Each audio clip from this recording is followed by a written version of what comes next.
Welcome, Ian, to Metallarium Pages. It's a great pleasure to talk with you about Aeviterne Aeviterne, of this new album, The Alien Facade, and more things related to the metal world. Starting with this, how are you feel about this first album with Aeviterne? Because you play with Miasmatic Necrosis and you play with Ganes Mana. So how are you feel about this your first album with this new band?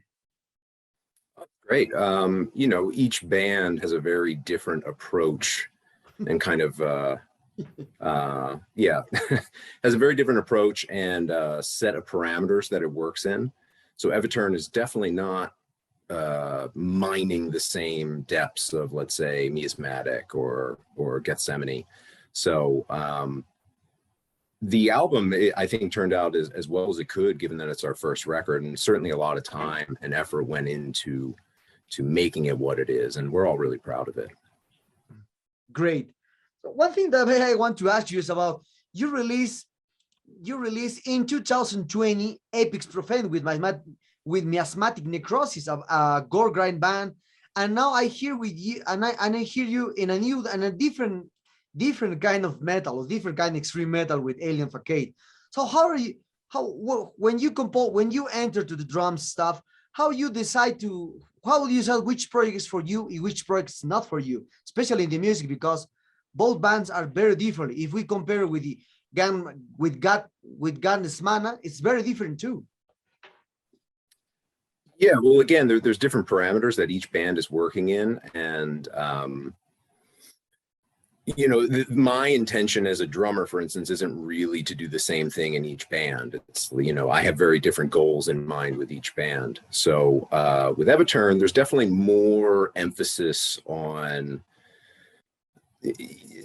rhythms that aren't normally, or at least rhythmic patterns that wouldn't normally be associated within metal. Whereas with Meiasmatic, for instance, it's far more straight ahead. The idea is to play as not necessarily simple, because I wouldn't say that the music is simple, but it is to scale it back and have it be intense in a far more streamlined way.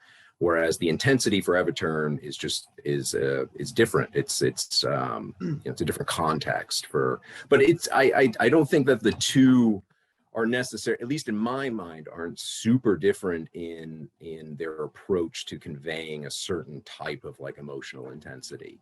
You know, but it's just the forms in which you were communicating those are very different. So, okay, into this matter, how came the idea of doing Aeviterne?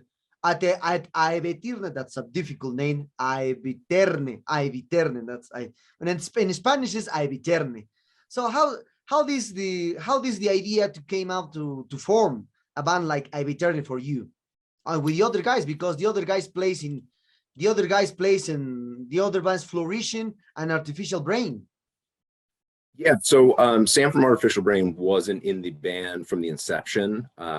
Garrett and I knew each other from our previous bands. We had played together a lot in New York City, and we kind of just naturally gravitated towards each other. We had a similar appreciation for certain types of metal, and both of our bands at the time were kind of doing similar things with metal. I mean, I wouldn't necessarily imply that our bands sounded alike, but there was certainly like a very a different take on death metal or black metal, at least in relation to what was happening at the time, and very much by choice. You know, we weren't really trying to be conventional bands. Not to imply that the intention was to be completely unconventional, but just to try to do something different with it that felt like personal in a way that maybe we didn't really see in other bands. So we kind of had a kinship through each of our respective bands at the time. And Garrett and I, just, you know, we struck up a friendship. Again, we kind of naturally gravitated towards each other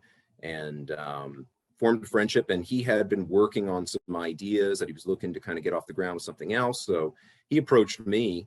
So we had actually been talking about doing this project. I would say it goes back as far as maybe even 2013, but the band itself really didn't exist as it does today until about 2015 is when we really kind of put a stamp on that this is what Aeviterne is. Yeah, so Sam came into the picture to get back to Artificial Brain. I've known Sam for years.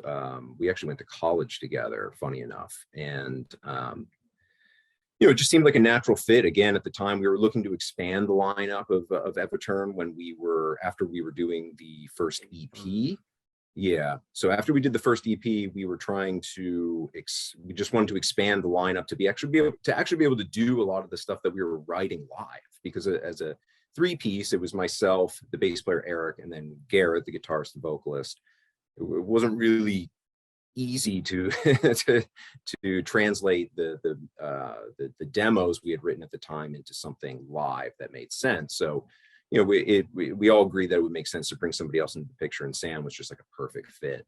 So we've all, again, in terms of how we started working together, we've all known each other in some capacity for a very long time. So working together just made sense. There was really no alternative. Okay, so what's exactly meaning of the word Aeviterne? Because it's very difficult to pronounce. And sure, yeah, it's a variant of and pertaining to the word Aeviternal, which is basically a state that exists between eternity and temporality. So given Garrett's lyrical themes and kind of the mood that we were trying to work with the band, it seemed like a natural fit, because lyrically, Aeviterne relates in that there's kind of this illusory experience that we exist in that's kind of inescapable and everlasting through time. I mean, it also begs the question of whether we can ever actually get beyond it. So it just seemed like a natural fit. Okay. I've been reading a lot of and a few reviews of the new album, and they put the label for Aeviterne like in experimental death metal, technical death metal, more like death metal. But when I hear your music, for me, it's extreme metal, because you have black, death, technical, progressive, and a lot of things going on into the alien facade for me. But for the other people, it's different. All people talk death metal, experimental, technical, etc. So for you, what's exactly label that Aeviterne has into this alien facade?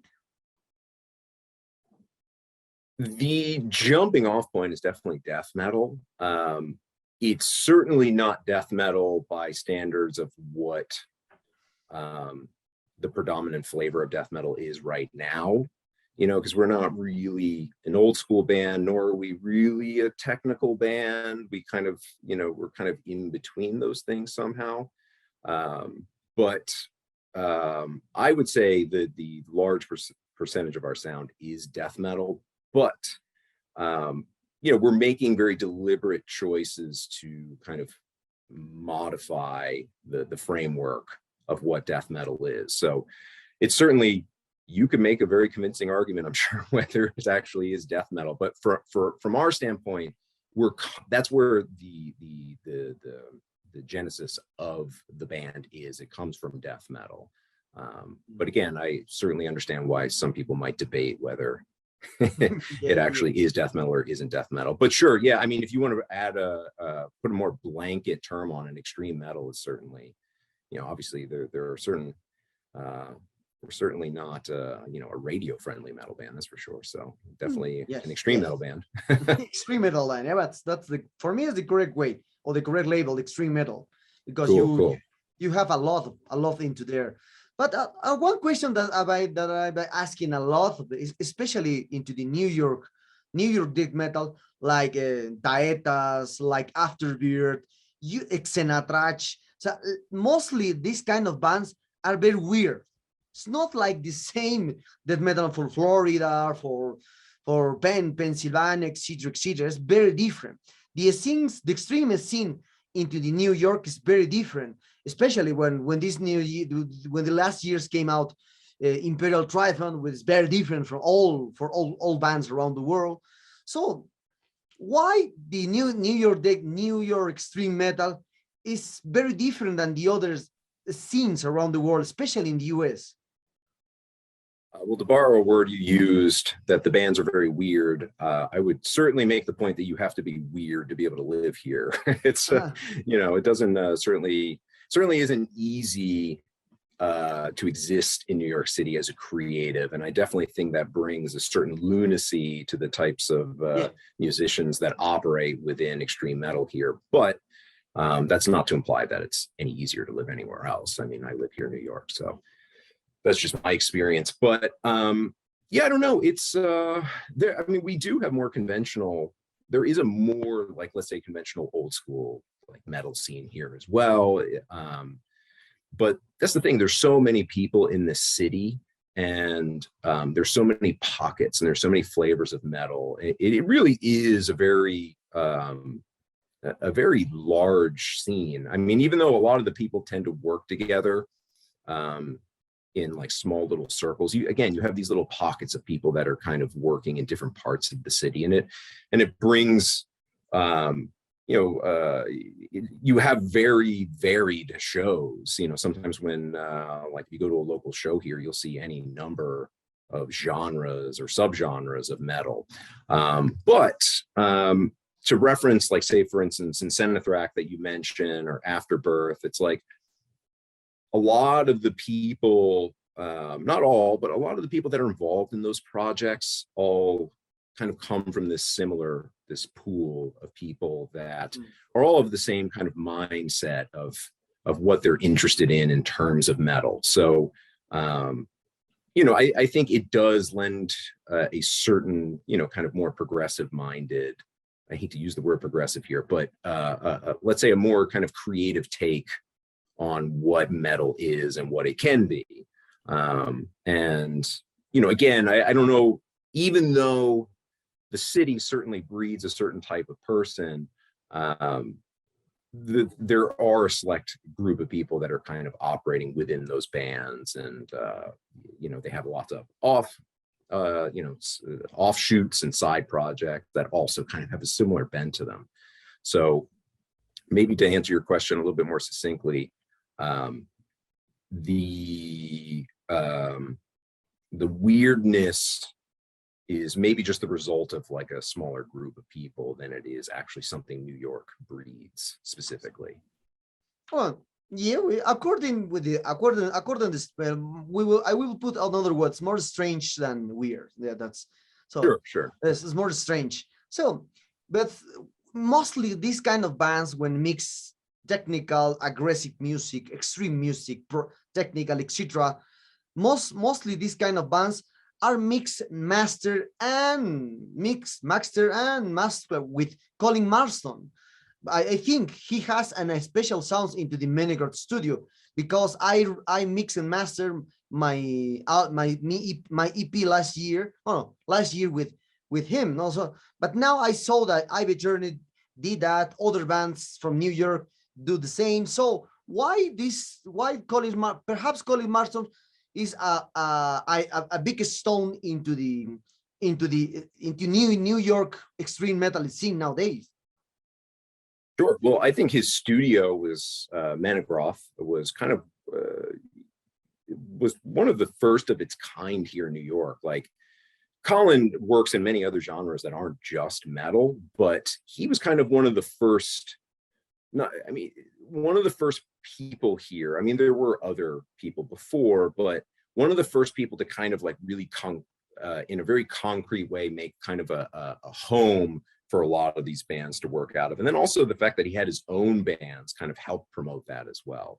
And, having lived in the city as long as I have, I've worked with Colin many, many times, and he's just such a great person to work with. And there's something to be said about continuing the relationships that you've cultivated over a certain period of time. There's a comfort, and then also an ability to kind of push each other when you kind of have a better understanding of where you're coming from, So, like, given that we've worked together for so many years, in a reduced capacity. I mean, I've never personally been in a band with Colin, but he's recorded records that I've been on for many, many years.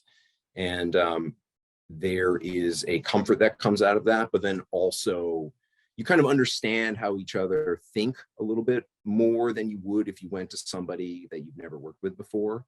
So you're much more susceptible and able within that working relationship to make suggestions and kind of push the parameters of what the project can be. And Colin, again, he's got such a great ear for not only extreme metal, but all other types of music too. And he really brings that to, you know, he brings a level of care to his projects that I think, you know, some other engineers might just kind of pump it out like product, but he's a bit, being that he's a far more active musician himself than a lot of other engineers, I think that's a real asset for what he brings to the projects he works on. And certainly, you know, it was a major asset for the mastering of our record, and also drum engineering.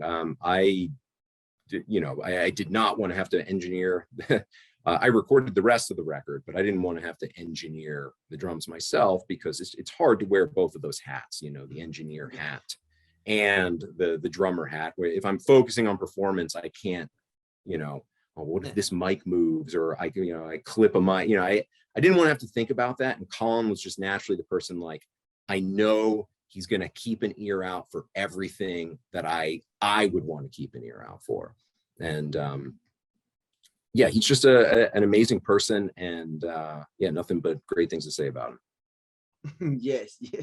Well, now for you, talking about with Meiasmatic, with the other band, and now Aeviterne. So how different is the album for you in terms of percussion and drums?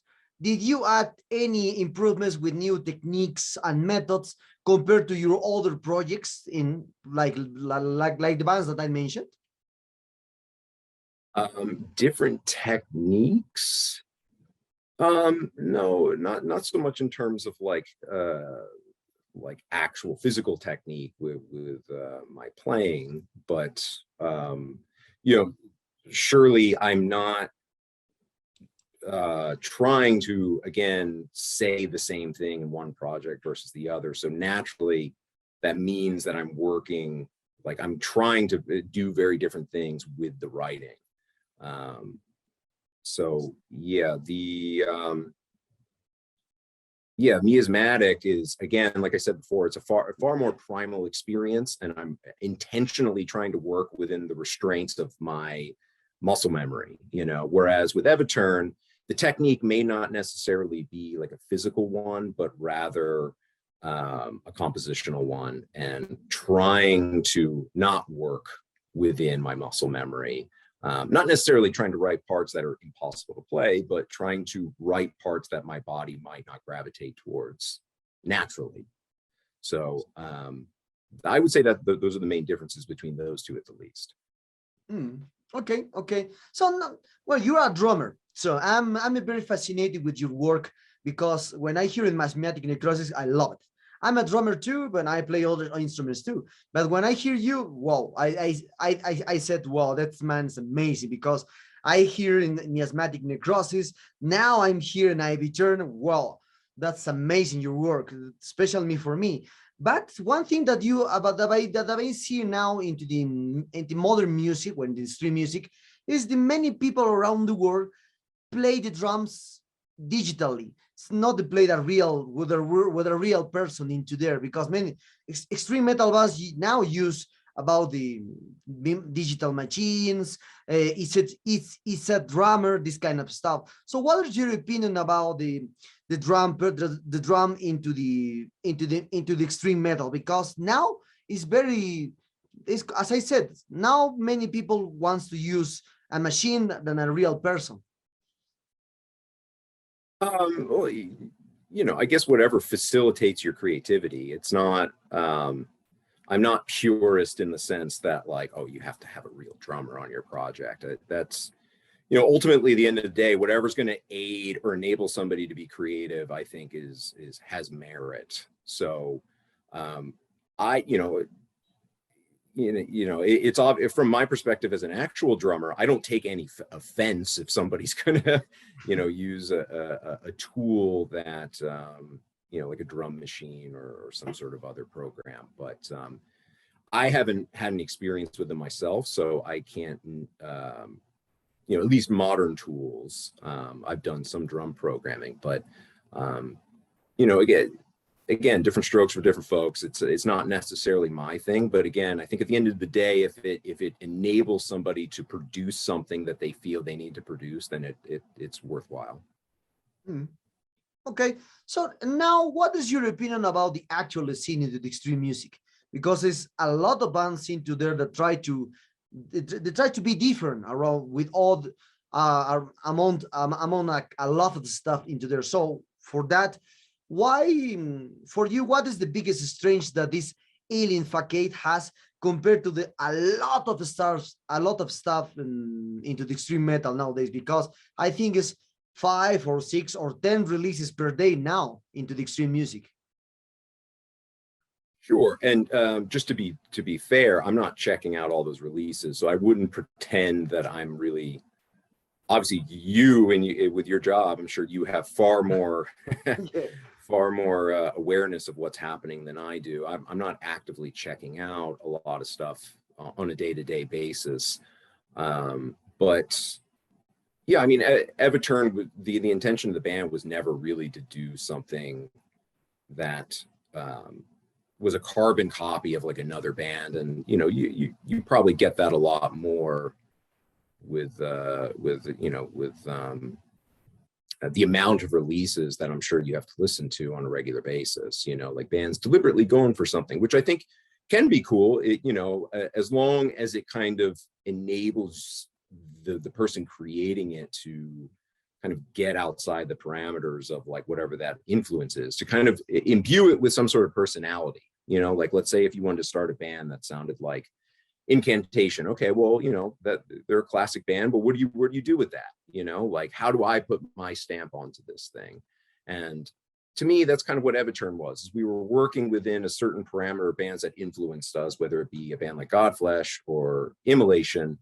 And how do we merge those things? How do we put our stamp onto it?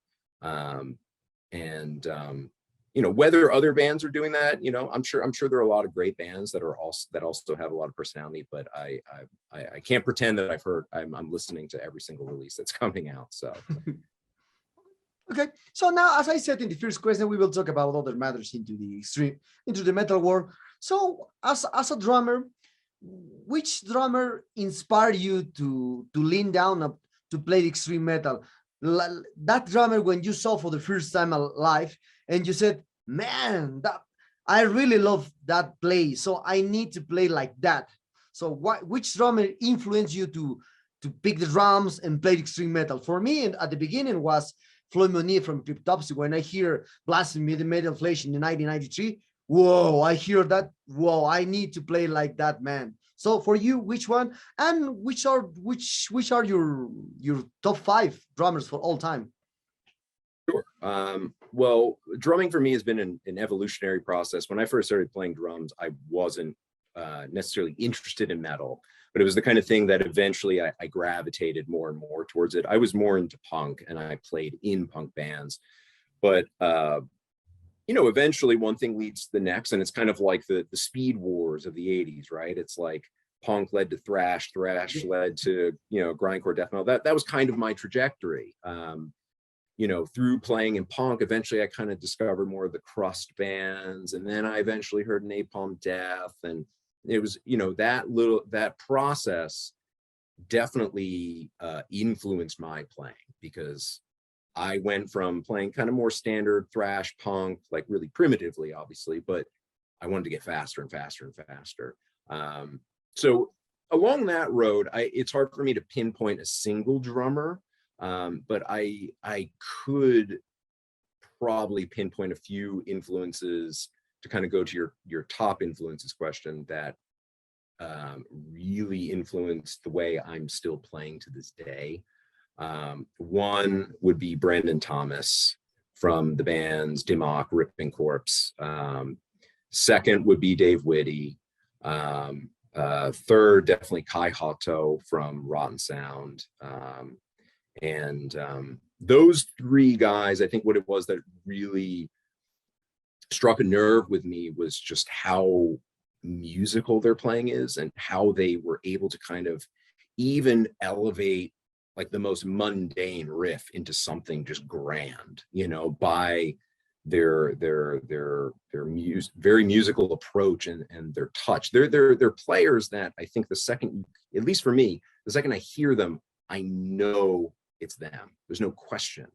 And that always really influenced me as a drummer because, you know, along with the speed words I mentioned before, I became really frustrated at a certain point, let's say in the 2000s with like death metal drumming, because there was such an emphasis on speed and technique, but not a lot about musicality or, you know, kind of personal style or flair.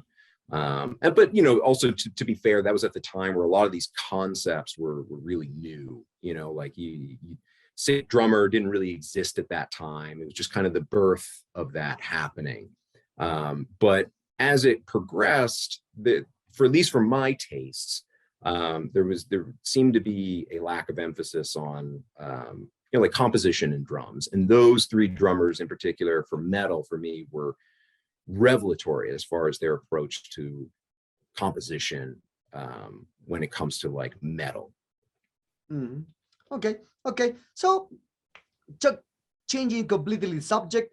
So now we are in a digital area. The digital area is now where the people of 15 or mostly, I think, around all the whole world now hear the music into the Spotify, Tidal, Apple Music, YouTube, etc., and more platforms around the world. But with these new forms of hearing music, the people change the way of hearing music, picking just 1, 2, 3, or maximum 4 songs in an album. So for you, why the albums doesn't have the same impact compared to the 60s, 70s, 80s, and 90s? And if we try to relate this idea with the underground and the mainstream subject, when I was born in the 80s, I did the tape trading here in with my partners here in my city, with other countries, etc. But now the new wave, well, at that time this tape trading was called the underground movement. Now we don't have that. So now we have the digital platforms, and I think it's the MP3 sharing around the world. So for you, this digital platform is now the underground movement, or is the mainstream movement? Because I remember at the end of the 90s when the Napster appears in this kind of stuff, and many people said, when if you just hear MP3, you're not banger, you're a poser. But now the things are different. Now many people hear new music through the digital platforms. Yeah, well, you know, obviously metal is certainly a genre in which the more puritanical sects of the audience are certainly encouraged, you know, so there's kind of this refusal to adhere to kind of modern technologies, otherwise you're deemed false. But you know, for at least from my perspective, they all yield a different experience. So I think it's maybe a little unfair to say one is better than the other. Again, I think we should all be a little grateful that we have access to so much stuff instead of being really resentful. But they're also, you know, a positive can't exist without its corresponding negative. It's like having access to all this stuff means that it cheapens a vast majority of it. So the argument from, like, you know, the more metal purist perspective to kind of leave certain things sacred, I think has some merit to it. But again, I listen to a lot of stuff on LP. I listen to stuff digital as well. And again, it's all a different experience for me, each one.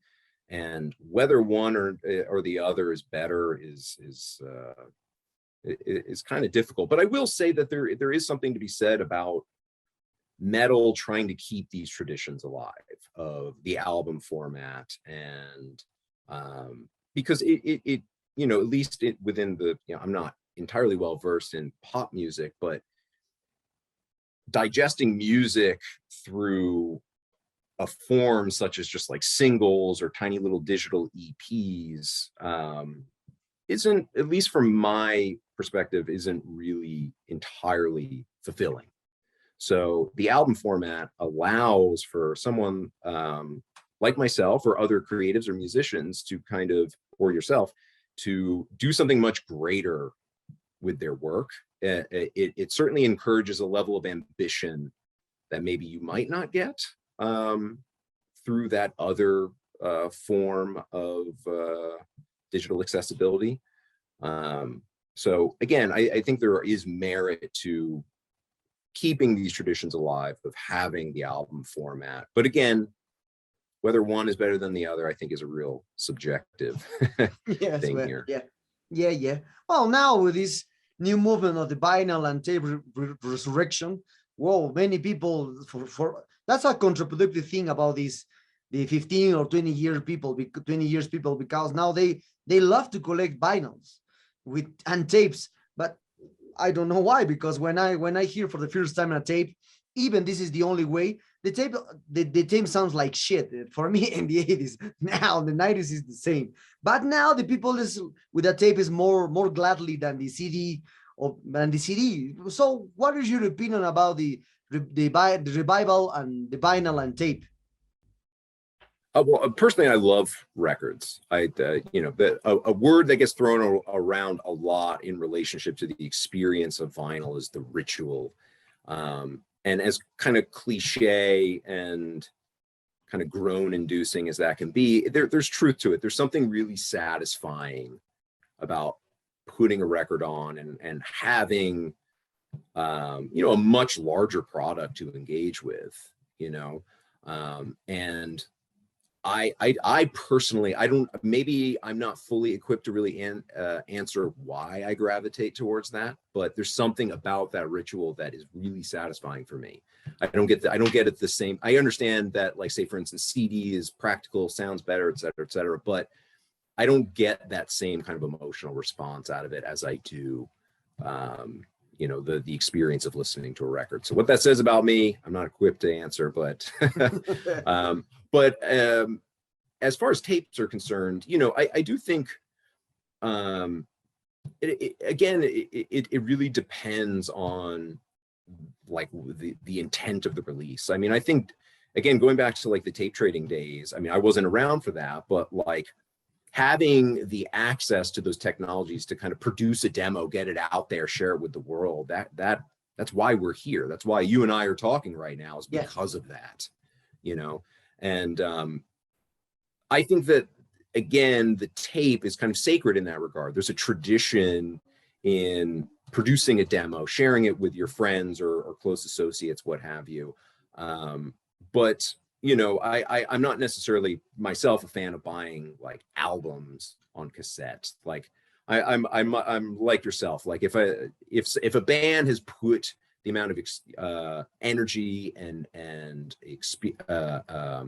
work into the album, then I want to hear it in like the best way that I can, whether that be, you know, like a digital lossless, you know, format, or a more tangible experience like a vinyl record.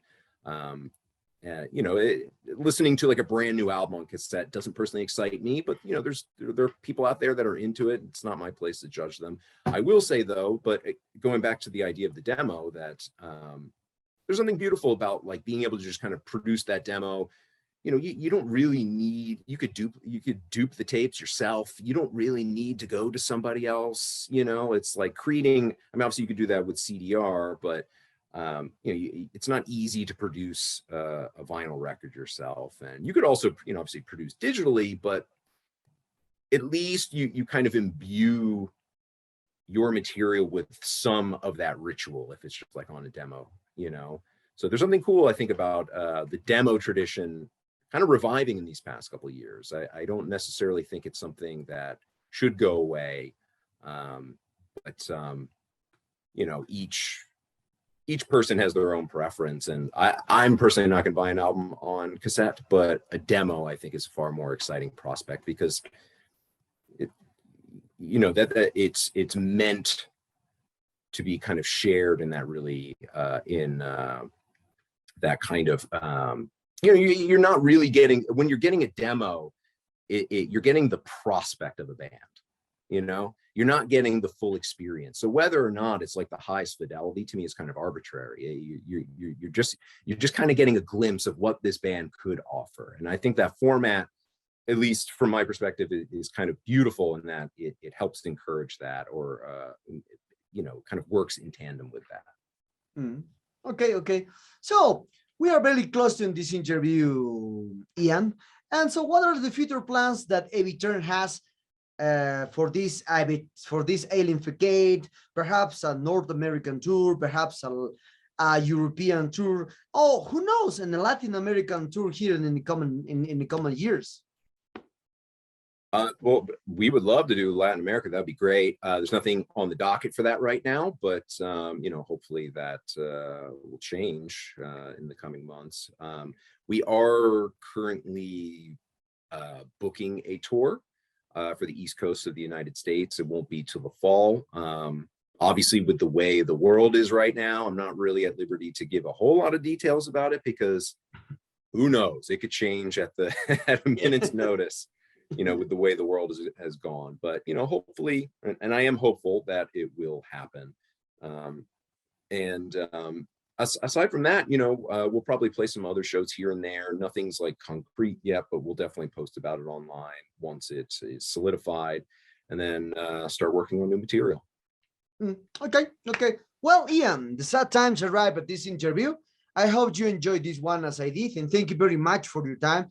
Your last album, your first and last album, really blew my mind. I got my copy now from the last album. I received this last Monday in the mailbox. A really amazing album in MP3, and now I got in physical format. That's amazing one.